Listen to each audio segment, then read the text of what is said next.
This is an interview with Colonel John Cross, not Victoria Cross. John, when were you born? 21st of June 1925. And where was that? London. I'm not quite sure which part, but around central London. And did you come from a military family? No. The only military work that had been done by the family was during the First World War and then later Second World War. No tradition at all. And where were you educated? Privately at a place called Packwood Hall, which was then near Birmingham, about 10 miles out, and then at Shrewsbury School. And after school, what did you do? My schooling was truncated because of the war, and I left after 4 years and almost immediately joined the army as a private soldier. Was sent out to India as a cadet, and that was in 1944. And for the next 37 years, 324 days, I never had a home posting. I was in Asia the whole time. Good heavens. And people say, why was I there so long? And I said, it was a slow starter. Couldn't make up my mind whether to make a job bit or not. What regiment did you join? I joined the First Gurkhas initially in the Indian Army, and then after partition, when India became independent, I went to the British Army Gurkhas and joined the First 7th, who were on our Easterners, Rai Lindus, as opposed to the First, who are still Maghabur Westerners. And at the end of the war, were you involved in Indian independence problems, or?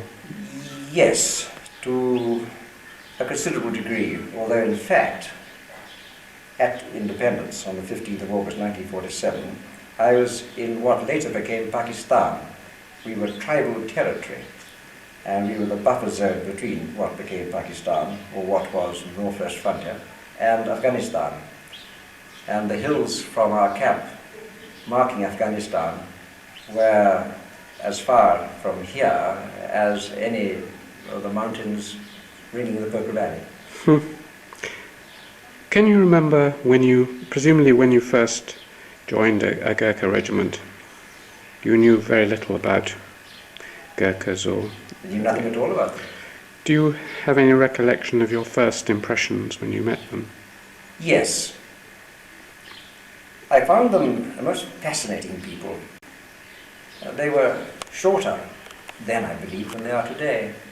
And they looked so smart, much smarter than any Indian soldier, if only because the point of balance of the Gurkhas know the ground, and he looks much smarter in uniform because he's less gangling than many Indian people. I was most attracted by what I felt to be a communal spirit that they had. I was horrified by their language. I was a duffer at school. I was brought up in the shadow of a brilliant older brother, who incidentally got the finest open classical scholarship to New College for the previous 50 years. And I was no good at Urdu that we had to learn. I was the type of person about whom it was said his soldiers would follow him, if only out of curiosity. And when I heard the Koskora, the Gorkhali, Nepali language spoken, I felt that I could never learn it. It was changa changa changa changa, kiri kiri kiri, changa changa, and then hoots of laughter like that, which left me completely mystified. But I was practically attracted by them, if only because I sensed that they were such tractable people. Tractable people? Yes. What do you mean by that? That tractable is the one word that I have found that seems to summarize the innate qualities of, this is looking back with hindsight, of a peasant people, a country people, agrarian people who have to join together, especially when a lot of work in the rice paddies have to be done, without too much selfishness impeding. And they have a community spirit, which means that there are times when individualism is sunk by the communal need. Now that's rather a long-winded way of describing it. But under those circumstances, I'm talking about 1944, they accepted what was said. And I suppose this could have been in contradistinction to the British troops with whom I had done my recruit training. There was no fuss, no argy-bargy about what was needed. Conditions were rough in India, they were rougher still, the tail end of the war in Burma, but they settled down to a job and they did what was wanted with all the appearances of being cheerful and accepting that which was given them as though not necessarily preordained, but something that couldn't be got out of. You mentioned cheerful. Did you also note anything about their sense of humour? Yes, the nearest I ever got to their sense of humour was more slapstick than anything else, the skid on the banana or the cream pie in the face. And once or twice I have seen them watching funny films, Marx Brothers and things like that, and their joy at watching this type of slapstick comedy knows no bounds. What about the degree of equality or inequality amongst them, which you might have noted in contrast to Indian troops? I don't know Indian troops well enough to say whether the hierarchical system of the triangular system of discipline, commanding officer, the subedar or Gorkha major at the top, and then warrant officers and non-commissioned officers right down to the people below, a triangular position. Equality doesn't seem to come into that. It's the acceptance of orders as though it were an extended family with seniority accepted by the paterfamilias who would be the commanding officer. If, on the other hand, one talks about the three matters that affect soldiers most, promotion, family permission, and decorations, then they have a very, very marked sense of pecking order, who should come before whom, if only, not necessarily seniority, but only the amount of time served. You talked about the communal spirit. Was there also competitiveness in any other aspect of their life, in sport or in war? Oh, most certainly. In the army, if a person doesn't pull weight or try, then promotion doesn't come. Decorations can't be won by the faint-hearted. And so the amount of competitiveness that one found was considerable, yes indeed. What about their physique and physical capacities as soldiers? Were they considerable or not? Sorry, what capacities? Their physical. Physical capacity. Yes, don't forget that not so much during the war to start with, in the time that I started with the Gurkhas, but since then we have taken the cream of the country. And therefore, since in my time when I was the recruiting officer in the west of this country, west of Nepal that is, I could choose 200 youths from about 80,000. That's 1 in 400, with 399 being unsuccessful. And so the physical aspect of the type of person that I could choose must have been above the national average. Strong, busty people with more likely to have strong leg muscles than strong arm muscles. In fact, the arm muscles of the Gurkha soldier are known to be weak. And once they join up, we have people from the Army Physical Training Corps who give exercise especially designed to toughen up the arm muscles. Did you notice anything about their relations? I suppose you didn't see them with their families at that time.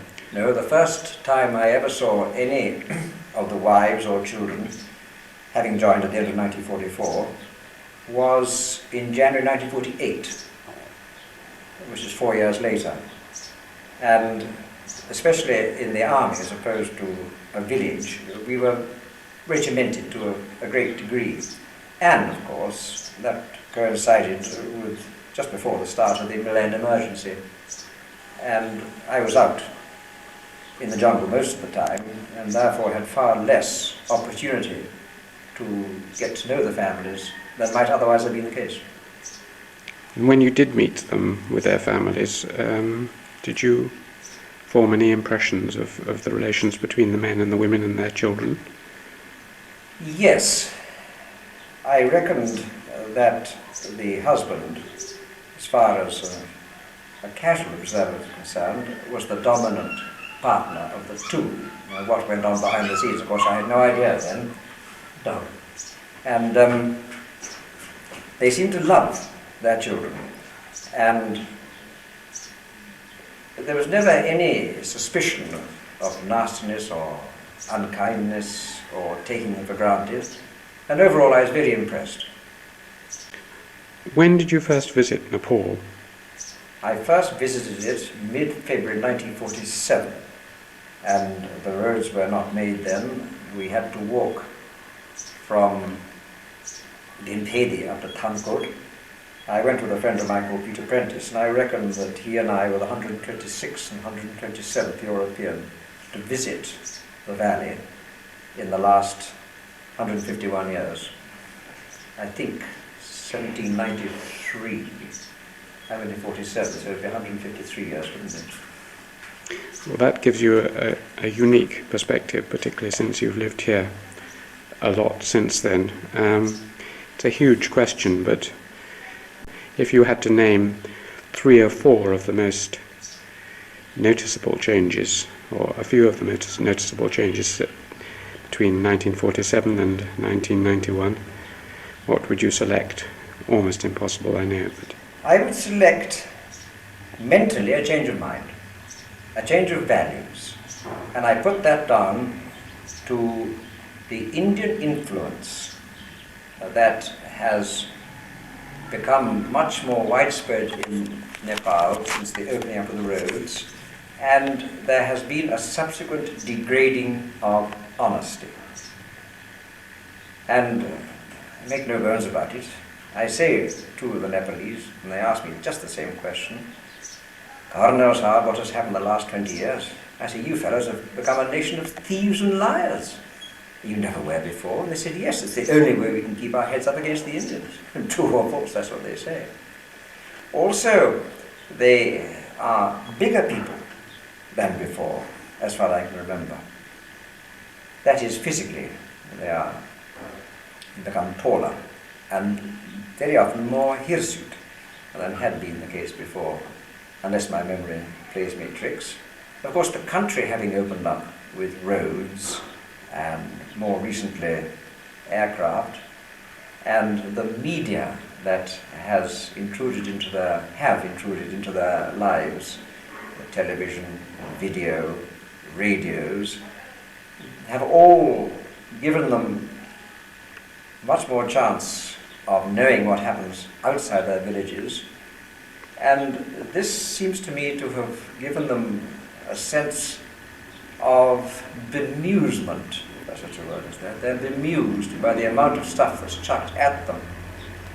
And this, in a way, has blurred the responsibilities of hitherto the influx of tourists that they see traipsing around in dress and with more ease that were not apparent on the surface anyway before, has possibly given them an idea, a false impression of people from, what can I say, Europe, America, Australia, the Western world, the non-Asian world. And this, I think, has probably made the man harder to get to know deeply than hitherto. And yet, I know much more than I did all those years ago. Maybe I'm being impatient by the subtle differences that I'm trying to, not so subtle, I'm trying to enumerate. I have a much greater linguistic capability than before. I have been, I won't say accused, but I have been told by a number of these people that I can see right into their guts, their innards, and that, quote, you're not like the others, unquote. We can tell lies to others, we can't tell lies to you, which is a result, I think, of being able to get across to them in one, linguistically, and having a tremendous empathy. I love it very much. So that which one loves needs the perfection to go with that love, and the little irritants that might not have mattered before maybe play too big a part in the way that I look at these people now, and so it's possible I've been slightly unkind in the remarks I made to you. You stressed honesty a number of times. Would you say that when you first met the Gurkhas, honesty and directness were features which you particularly noticed? Correct. In retrospect, I wonder whether the maintenance of the Gurkha myth is not more that which we, the British officers, have inculcated, because it's against our own machismo to think that those whom we lead so gallantly, etc., from the front are not quite the paragons of military virtue and efficiency, truth and honesty that we would like them to be. If I were to come with new eyes and see the people of Nepal as third world country men and women, then I might not need or not believe that I could see them as such a high standard. But when these men talk, I say men because I had much more experience with them than women. A direct answer with no prevarication was far more that which I would have got in the early days than what seems to be forthcoming these days. Now, a lot of that, I think, is as a result of the Aryan Nepalese side of life, the Brahminical influence on the hill people to a much greater extent, because government, civil administration, is so much more embracive than it was. And the standards of probity amongst the Hindu Aryans are lower than with our hill people. And therefore, if the Aryan administrators have a way that must need money to get what is wanted, then naturally anything for a quiet life, a fellow will pay 50 rupees rather than wait 4 days when farming is needed. And I remember a quotation by John Masters, "The wisdom of the oppressed, who bend rather than those who stand firm and break." And centuries of the feudal system and being an underdog in a wider context has given these people an ability to bend gracefully, and that, I think, is being put to the test far more than was the case in the past, certainly as I see it. You mentioned some of the pressures, tourism and consumerism and television. What about your experience of aid and development projects? Because Nepal has either, depending on how you see it, suffered or benefited from an immense influx of wealth from foreign aid. Yes, I agree. Rather like smoke in battle being a two-edged weapon, so you can say aid is a two-edged weapon. There's much more to giving aid properly than used to be thought. Saint-Exupéry, or how do you pronounce his name, said, "Teach a man how to fish, and he feed him the rest of his life, as opposed to giving him a fish and feed him for the day." And I'm sure there's a lot in that. However, despite all the aid over the last 20 years, I remember figures from The Economist which show that Nepal has sunk from the bottom 20 poorest countries to the bottom 10 poorest countries, and the gross national product has only increased by about whatever derisory amount it is.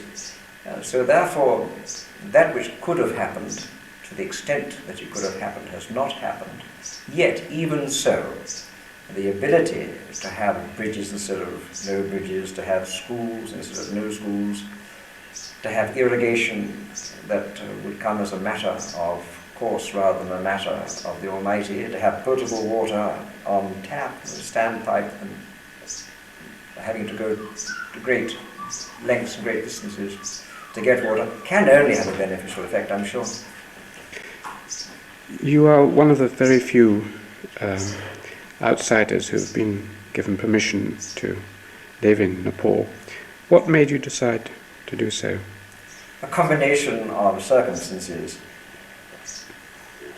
I couldn't marry the woman that I thought I could or would or should. I think it was a last chance for us both. And then that having solved itself, I thought I'd be able to live with a sister.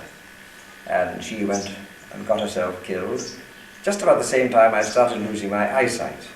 And there was a lad, Buddhiman, who was so poor he had to run away from home.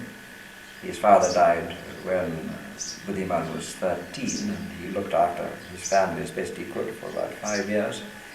And he came down to the camp that I commanded, and I allowed him to stay on, and I watched him for a year. Then I took him on as a servant. And I said I wouldn't pay him. I'd give him pocket money and food and shelter and clothe him. And instead of pay, I'd give him enough money to buy enough land so he, a notional wife and 2 notional children, need never go hungry again. And I asked him what we should call each other, and he looked at me pityingly and said, father and son, what else? And I then started to lose my eyesight, nothing dramatic, merely cataracts, obfuscation of lens. And for the last 15 of those 13 months, I relied on him more than any other person in the whole of my life, except as a baby at my mother's bosom.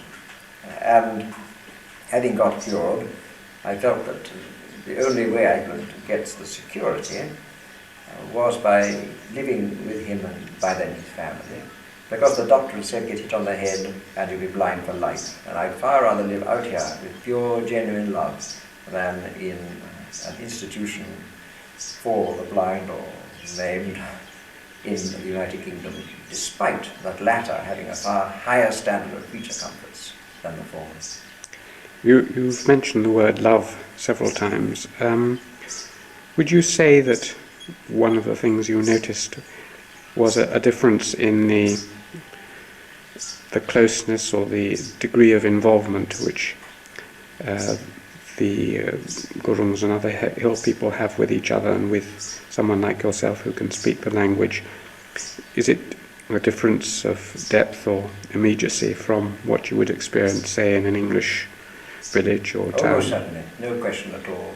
And I would say that the Muggers are far more concentrically minded than the Gurungs, if one remembers the 4 jats and the 16 jats of the Gurung hierarchy, as opposed to nothing like that at all in the Muggers.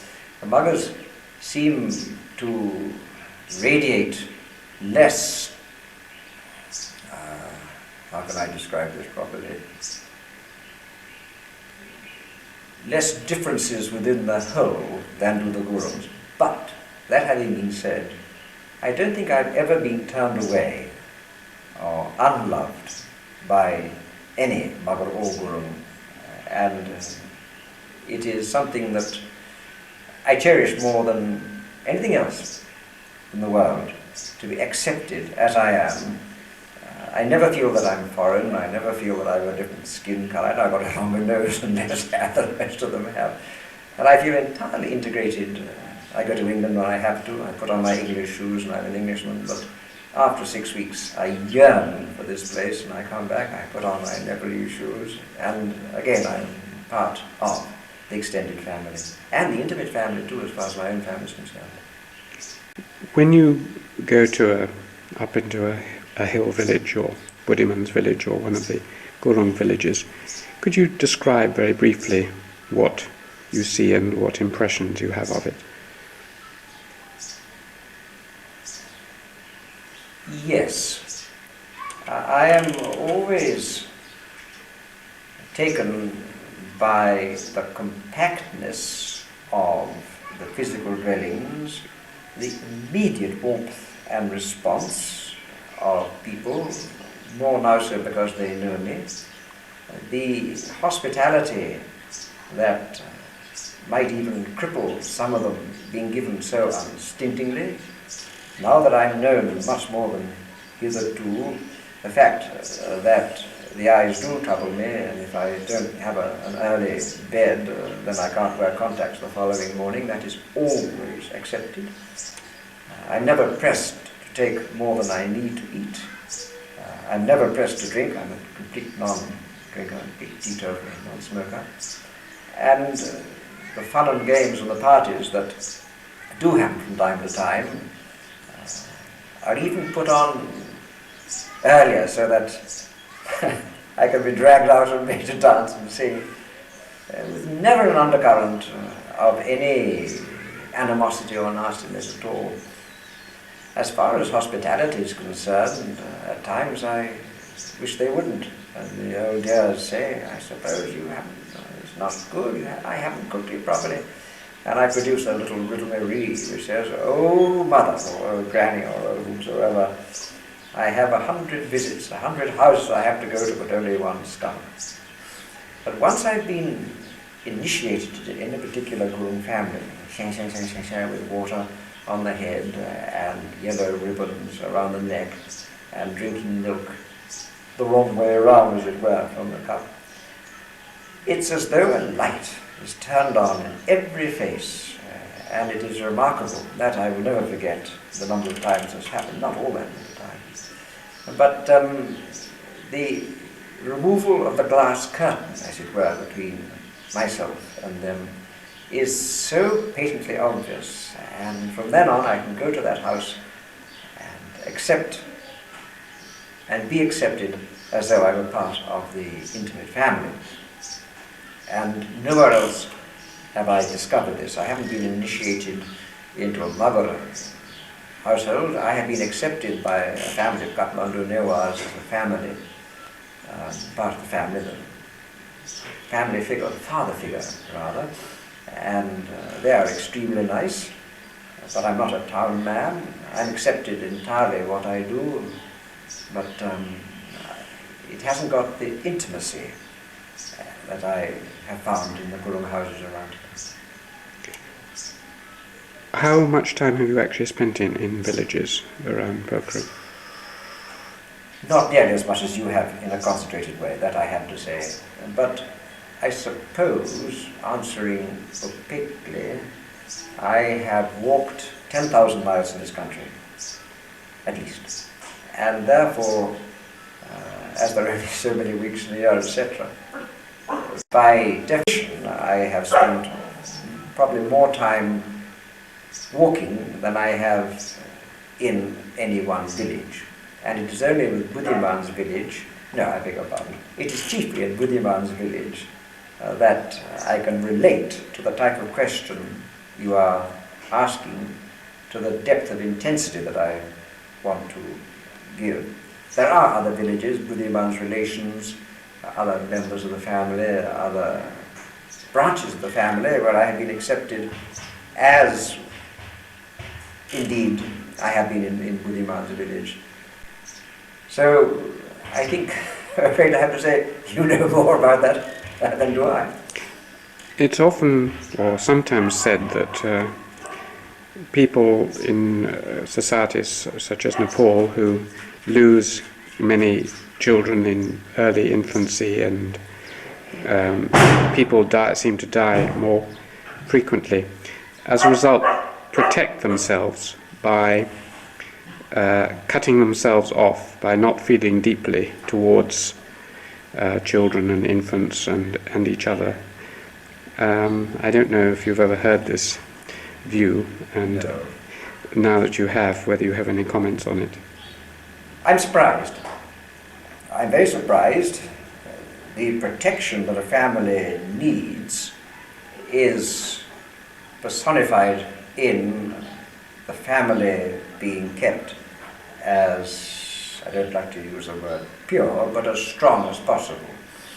Everything that I've seen is all directed at maintaining family security, stability, and the errant black sheep is not all that popular in this context. None of us are, what's the expression, none of us are saints, or not many of us are saints anyway.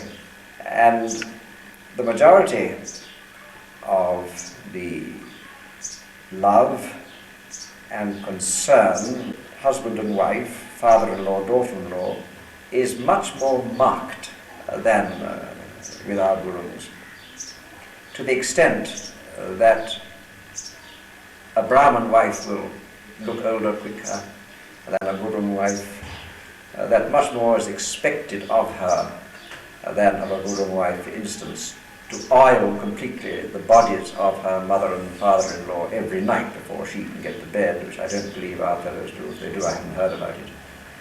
And our women folk in the Guru communities, by and large, I feel, are much better accepted as full members of society than in others. And this, with mother's love, etc., is much more embracive to a family concern rather than the opposite.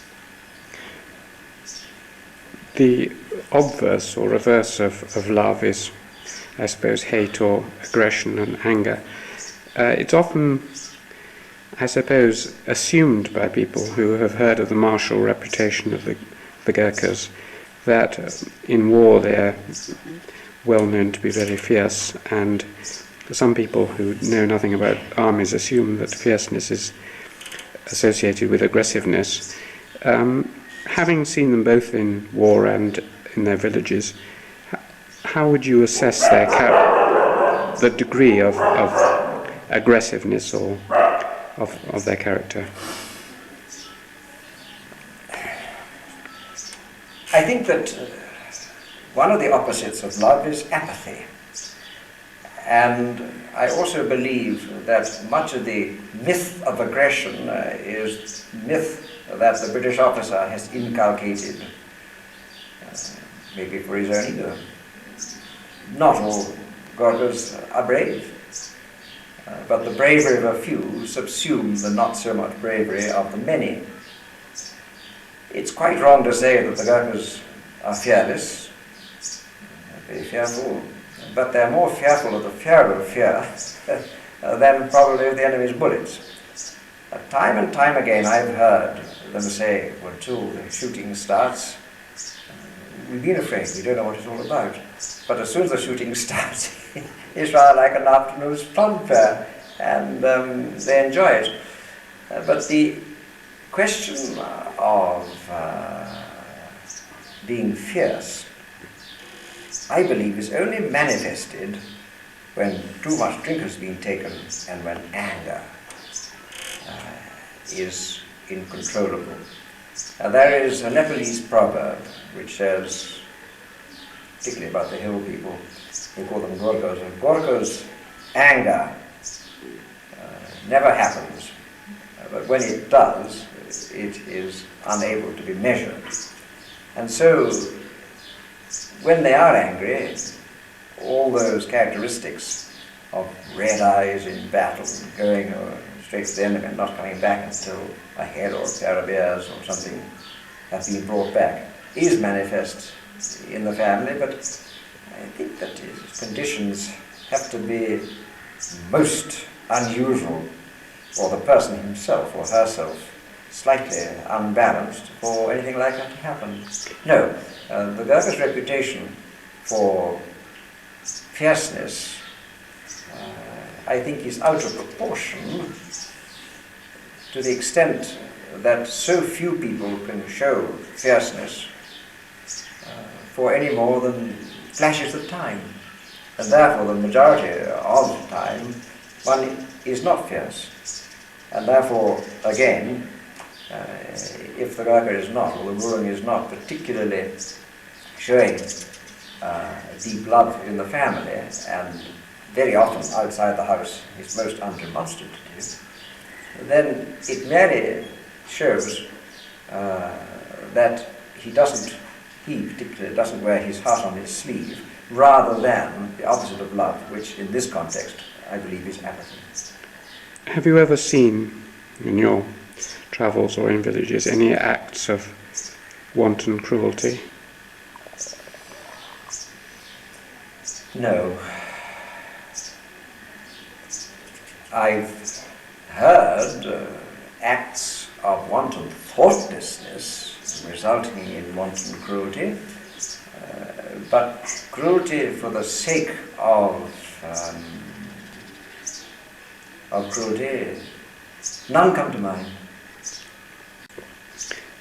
You have talked about Brahmanism, and it's often said that that Nepal is a Hindu kingdom, and as you know, traditionally the British Gurkhas have written, or the British have written on the enlistment papers that the people they are enlisting are Hindus.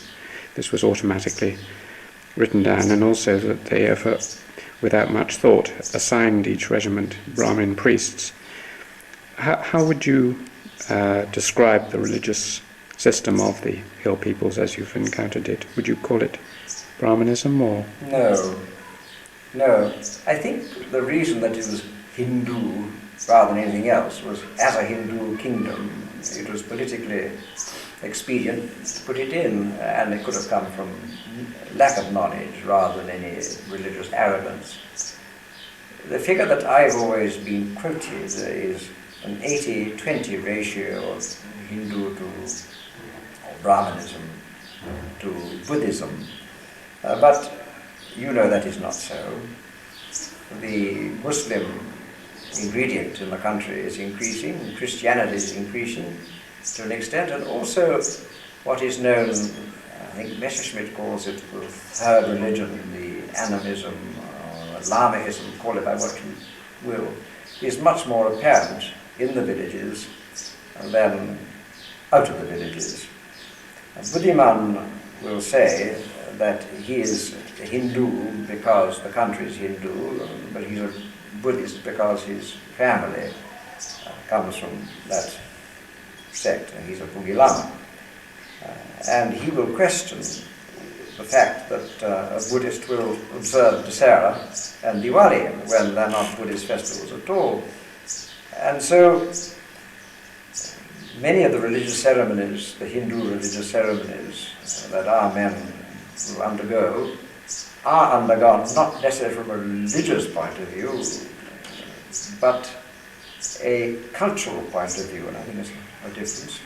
Also, the mere fact that a Hindu priest has to go with a bunch of Buddhists will probably be found in the tripartite agreement that the Teen Sarkar of the time, was Mohan Shamsher Jang Badavana, laid it down that a Hindu priest would always go with each battalion, and willy-nilly, fine, if that's what has to be done to have a battalion of workers, that will be done. The ultimate test of religion is the attitude to death and the dealing with death. Have you ever attended any of the hill funerals? Yes, I have, and by proxy we have quite a lot around here as well. And I'm most impressed by the way the Gurus hold their obsequies, the sending of the spirit on its way in the correct method, both for it and those left behind, is certainly a cultural imperative, and I think in this religious imperative also, but whether the culture subsumes the religion or the religion subsumes the culture, I'd hate to say, so intertwined from way, way back. They will refer to the obsequies as religion, but I think that both will be found, and there's a cultural aspect as well. It's a sad time when a guru cannot be sent on his or her way without the correct obsequies, and society, the extended family in general, and the particular nuclear family in particular, suffers therefrom. Turning from religion back to development and change, it's one of the popular images of Nepal and the Himalayas is of growing ecological crisis. in the more than 40 years that you've been here, have you noticed a considerable ecological change? Oh yes, there's no doubt about it whatsoever. I didn't wander around this country until I had known these people for about 25 years. Buddhiman and I will talk as we have our morning walks, and the one thing we believe that Kirtanaran Shah would notice, compared with 1767, is the vast amount of deforestation that has taken place. And one or two workers who may be domiciled in India, having worked up in this Pokhara area, have been staggered by the amount of deforestation that has taken place. And one only has to think of, I don't know what they are called, little islands of soil that are seen in the Bay of Bengal and near Bangladesh, which a third of it will come down from the third of the Himalayas that is occupied by geographical Nepal. The amount of landslides and soil erosion as well as deforestation, I remember hearing in 1974 that the United Nations Committee on, I think they called it desertification, but I may be wrong, on the world's next desert. The world's next desert would be the middle hill reaches of this country. And it's almost apocalyptic the way that this was 10 years ago, that there was an American advisor in Kaski, and he reckoned that the rate of tree felling would mean that in 15 years' time there would be no trees at all. And the government has certainly tried, as in England, grow one tree in 73, grow one more in 74, and similar jingles have been brought out here and plastered over notices about the greenness being the wealth of the village, and then panchayat. But take the Indian trade embargo last year. People have to eat, they have to eat cooked food, and if nothing comes in, no fuel comes in from outside of a landlocked country, stuff has to be cut down to cook. And again on our morning walks we've noticed a lot of ravages in what few jungles there are around here. Fine to start with a bit of pruning, but the noise of the axe on raw wood has been heard much more than it ever should have been. They've also brought the rangers in, but they won't call them ranger, they call them danger, because there have been more forests cut down with the rangers looking after them. A little bit of, you know what, with the government policy that the village forests will no longer belong to the village but be centrally controlled, which I believe has been reversed. Oh yes, there's been in fact a lot of deforestation. And for what reason? I mean, you talked about fuel, firewood. Is that the main reason why it's been cut? And a lot will be cut, the fodder trees for cattle. A lot will be cut, of course, for the expansion of house building in the plains. I know there are a lot of concrete and brick houses, buildings, but wood has to go there. What else would there be? Fuel? yes. Cooking? Warmth? One of my definitions of hospitality is to burn fuel in the winter when no cooking has to be done. And building. You mentioned building.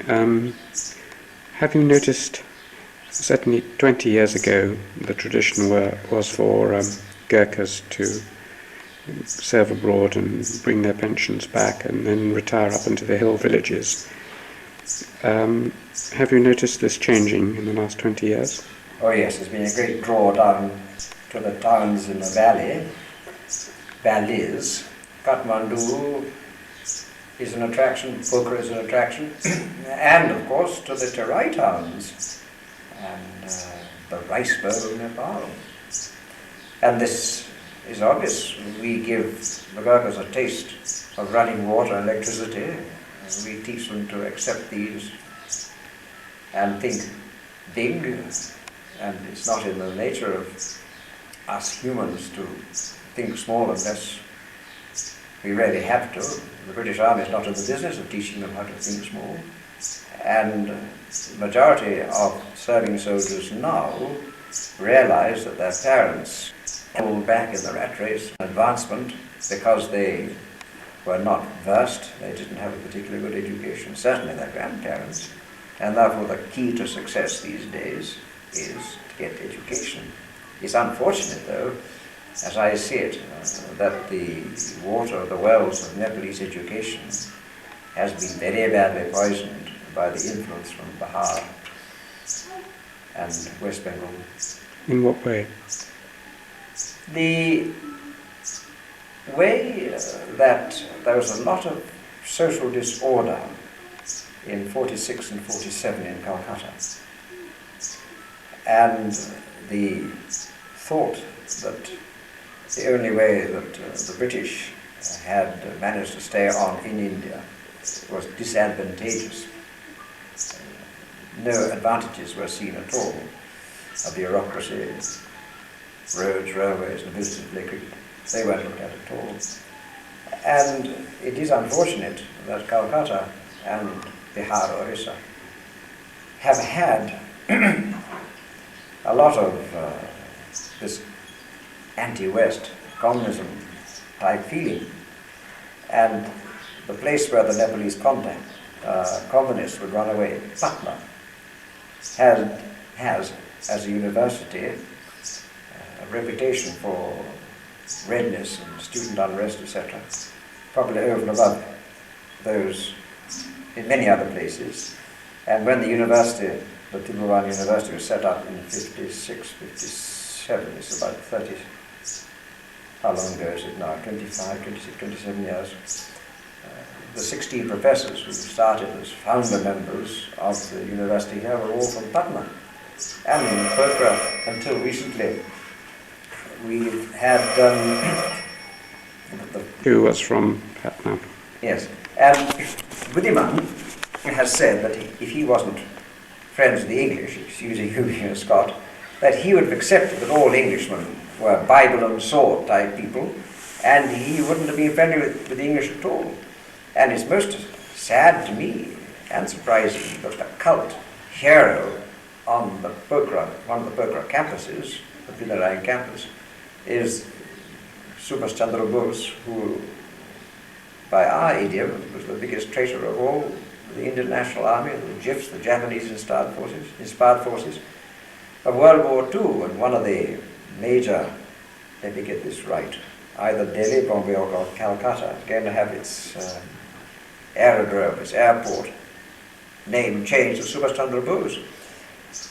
And it's extraordinary to think that after all that has happened in the subcontinent, Nepal was never under the Brits, it's always been an independent country, but that there should be such a negative amount of thinking to have found its way into the textbooks that has resulted, along with those who've done their teacher training in India and those from India who have come to help the teacher training in Nepal, should have resulted in the time warp we had in Nepal on the present day, the 16th of April 1991, that everybody, or a whole lot of people, think that raw Marxist Leninism is the answer to all our problems. Why is that? And if the students hadn't been brought up with this emotive issue in the forefront of their thoughts, then we wouldn't have had this particularly strange situation that we have now. And I put that down to the education that has spread from northern India up into this country. That, again, resulting from the anti-British sentiment that was whipped up by unscrupulous politicians to a tremendous extent. From, it was particularly the manifest 1946-47. And if you read Francis Tuker's While Memory Serves, a most dispassionate account of how the politicians were willfully wrong in everything they said, or most things that they said.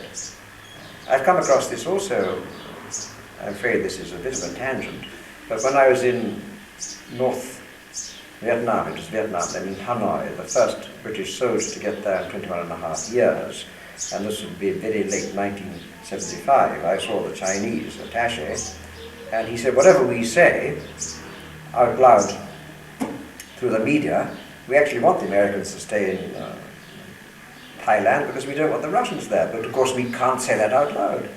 And this double standard that seems to stem, not necessarily from all politicians, but certainly from all Brahmins, is responsible for the sad, to me, sadly low standard of pure ethical knowledge. But you, as a professor, will know that maybe such a thing doesn't exist.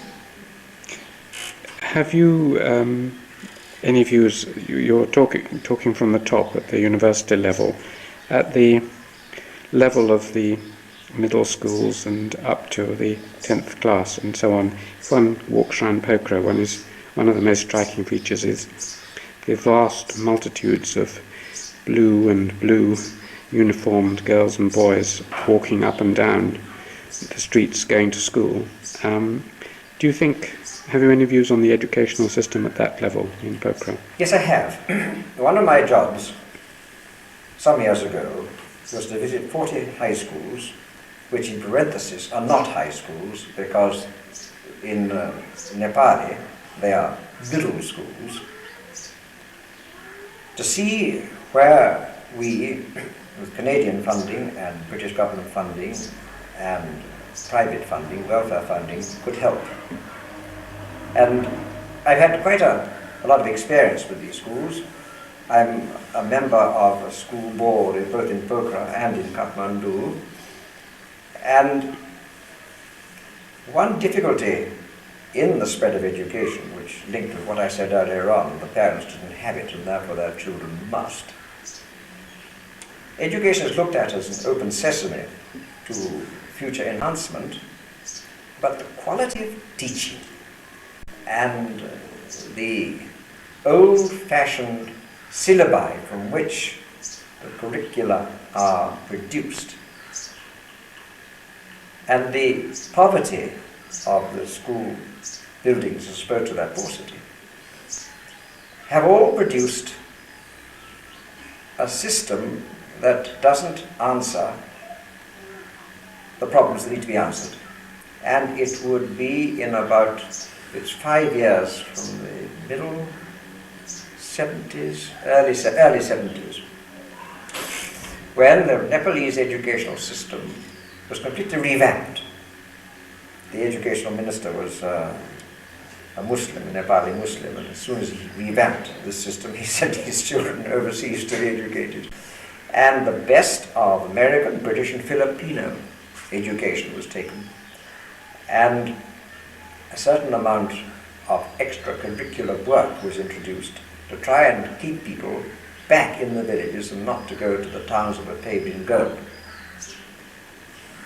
Again, there's so little imagination in these extramural activities.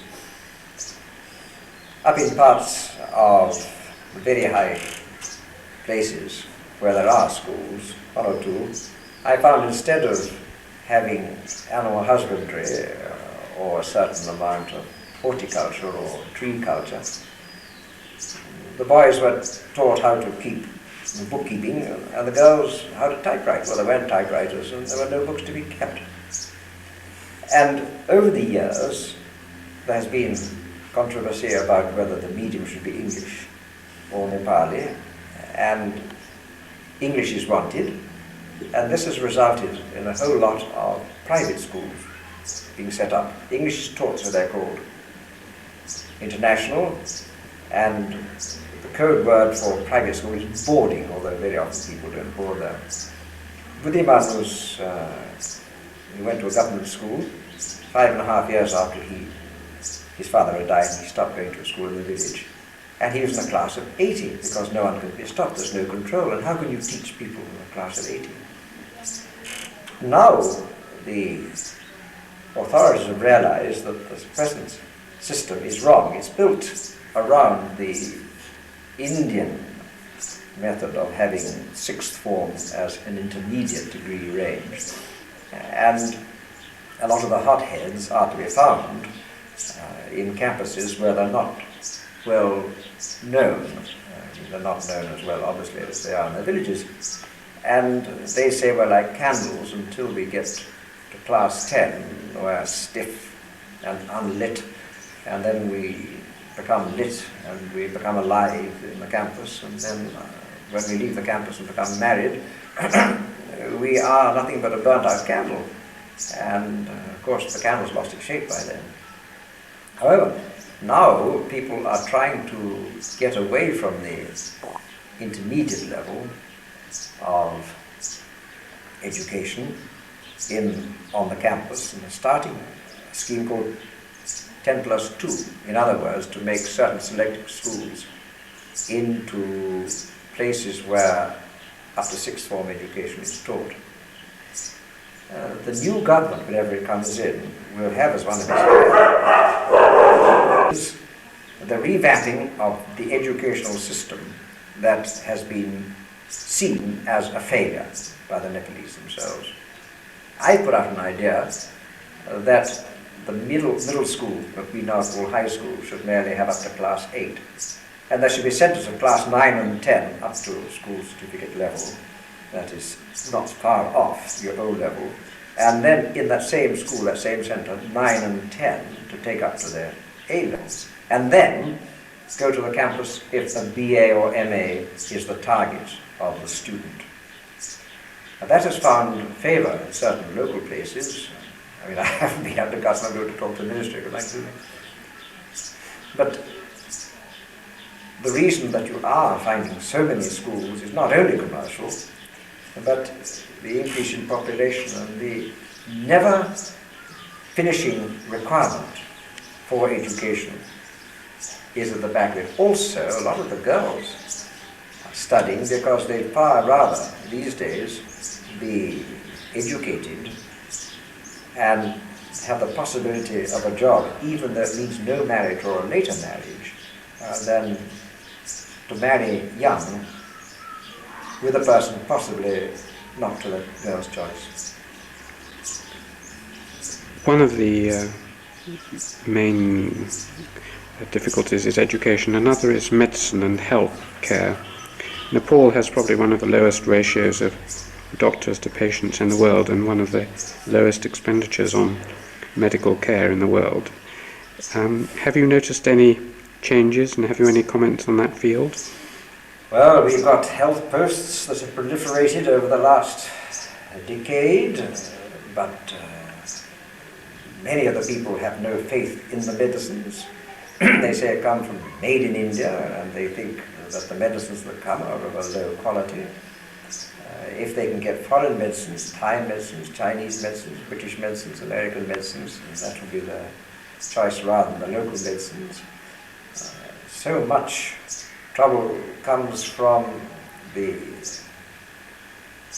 people who work in those health centres, giving them what few medicines come through to their families or to the bosses or around the place, rather than to those who would need it, either the poor people at the bottom of the pile who would stay unhealthily at the bottom of the pile. Recently, in the last 7.5, 8 years, there'll be 2 new campuses produced, or should I say 1 new university and 1 new campus. And the new campus has been on Ayurvedic medicine, and the new university has been a Sanskrit university. Not quite answering your question, but I was asked by a high Nepalese official what I thought about the new Sanskrit university, all found, being instituted, and I said that's a step forward into the past. Likewise, the Ayurvedic medicine, fine as long as you've got a certain amount of raw material to work from, but in this day and age, maybe penicillin is easier to come by and more efficacious than many other drugs.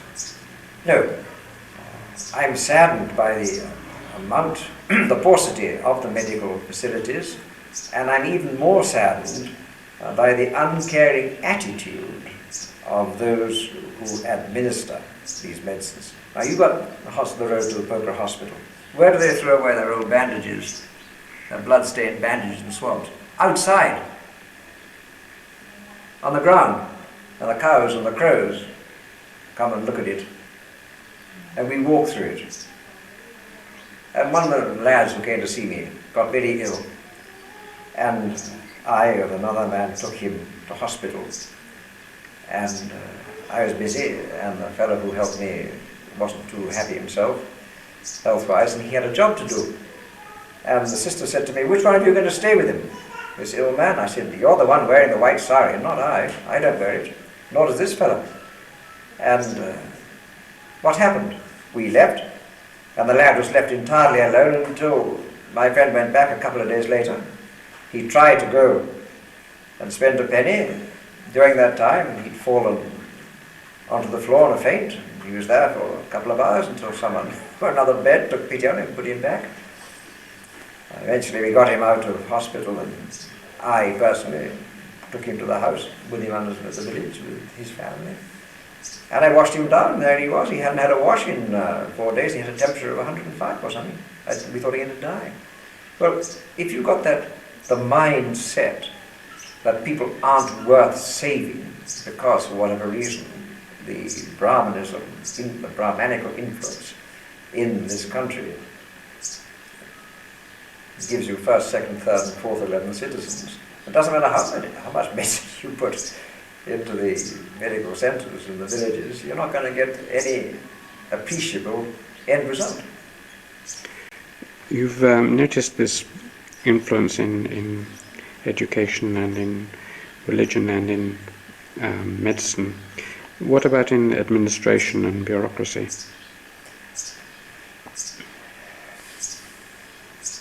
The way that the offices are overstaffed, the inability to take any decision except at minor level, the fear that the decision taken will not please the person above, the blistering inefficiency, the fact that office work happens in time that the Hindu calendar doesn't see as auspicious, means that time is a Western impediment that really is a bit of a bore, has meant, and the overstaffing, etc., has meant that the administration grinds inefficiently and so slowly that it wastes many too many human resources and much too much time.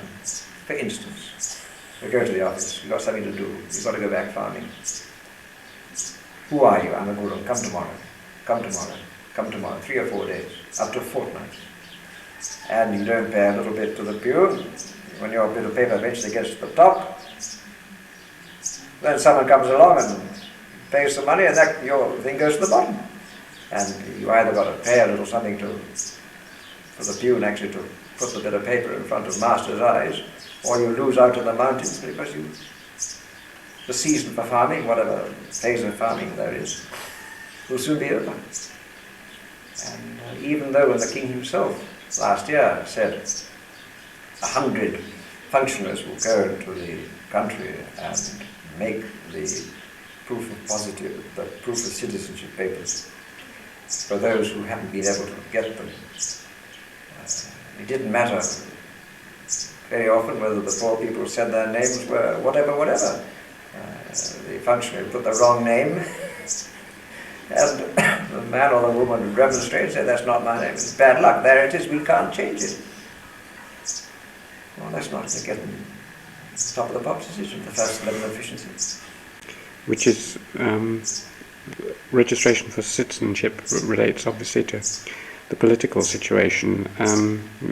Nepal seems from the outside for many people a strange relic of a feudal world which remained more or less intact until very recently.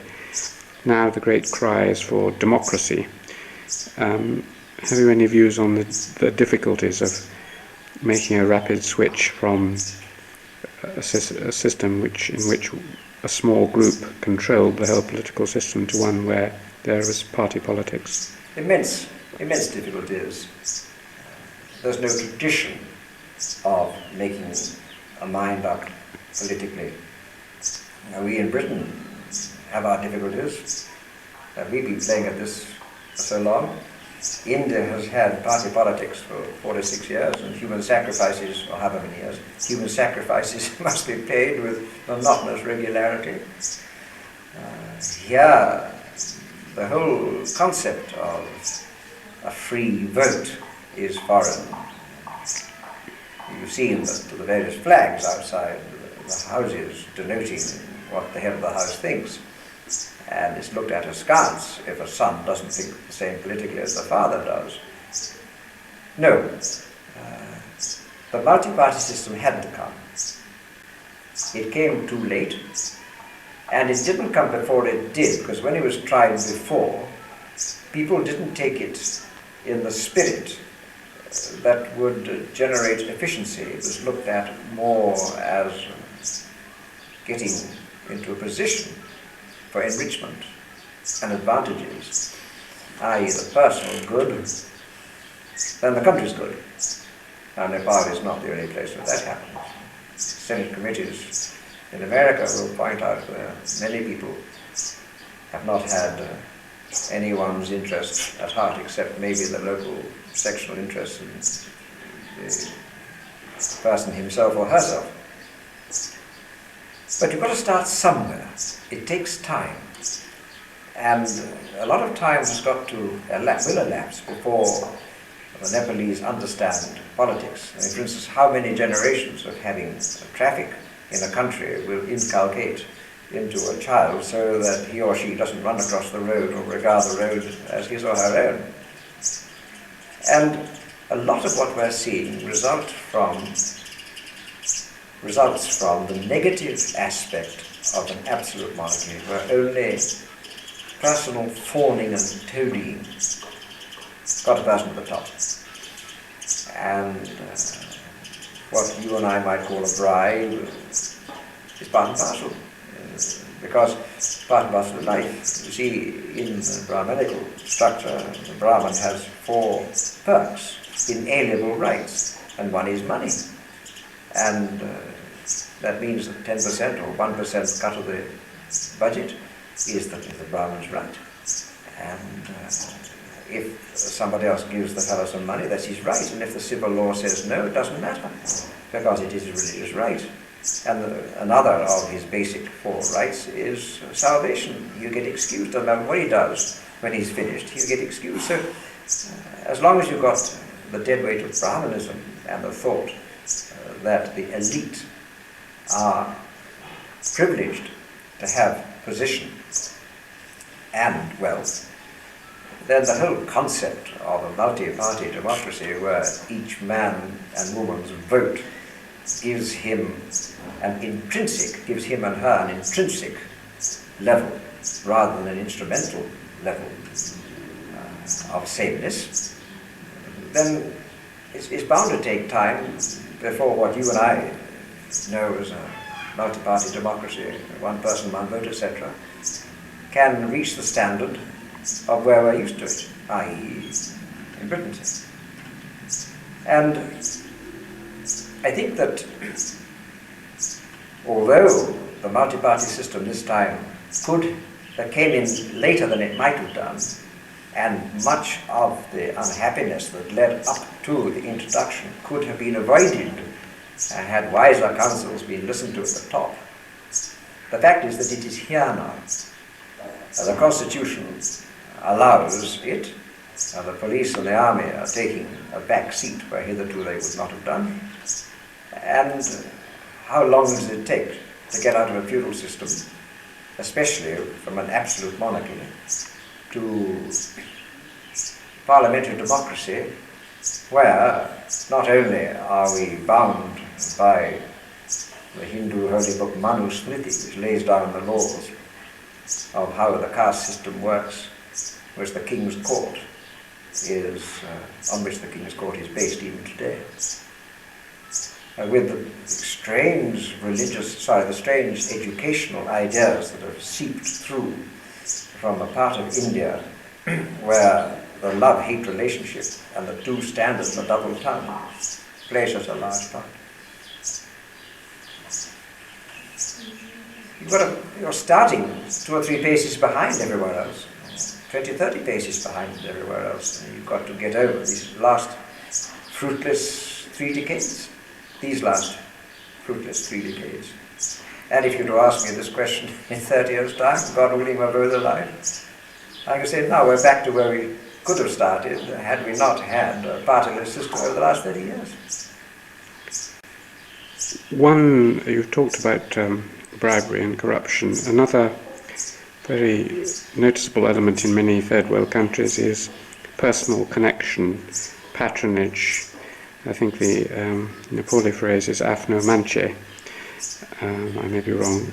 Is that an important part of the political and administrative system? It's an important part of everything. I was saying to Buddha this morning that I would not be in the position that I am if I hadn't known the people whom I do.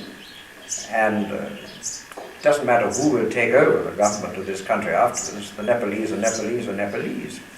And you may have read letters to an English gentlewoman, I don't know the from an Indian judge. In a judge, yes.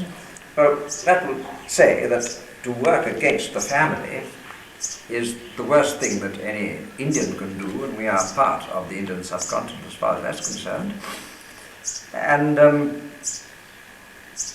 that book also says that to change needs 3 generations or something traumatic. Well, we've had the trauma, but it takes a long time mentally to catch up. Such a barren period. Patronage, who you know, I believe means more than anything else in this country, except at times when money is concerned. And I've never been asked for a bribe because they know that an English person is not in the habit of giving bribes. I know possibly that even had I tried to offer them, I don't know quite how I'd tried, but even if I had tried, I would never have been sure that the way I was doing it was the way that it was accepted. And even if it were accepted, once it was known that I was a bribe taker, my life here would have been very hard. As far as that side of life is concerned, I know a lot of people, probably fewer in positions of authority than those not in positions of authority. Every single bus that I've ever been on that is not 100% tourist has always had at least one person who has known me. And I'm talking now from 1982, it's 9 years. Buddhiman and I travel quite a lot.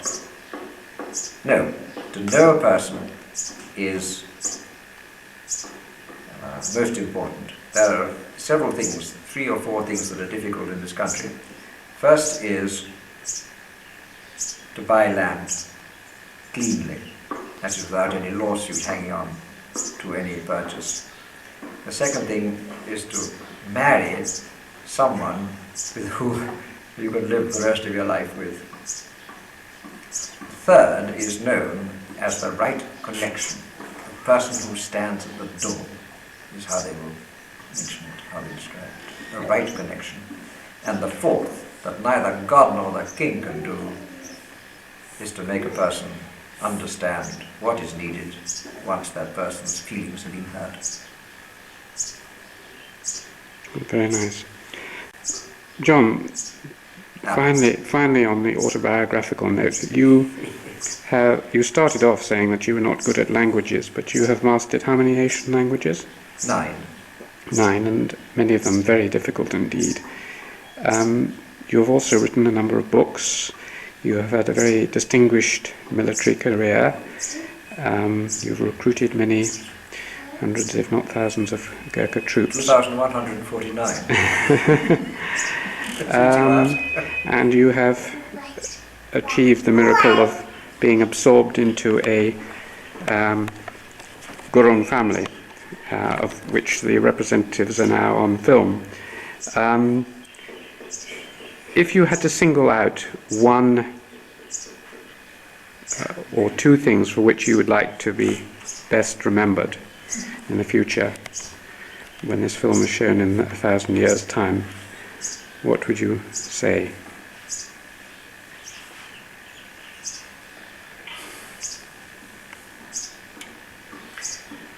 I think the proudest, in the nicest sense of the word, thing that's ever happened to me, and the most proud-making thing that's ever happened to me, is the total acceptance at the highest level in this country as being worthy to be taken as a citizen amongst some of the world's nicest people. And to me that's almost miraculous, because the status I have has never happened before in the history of the country.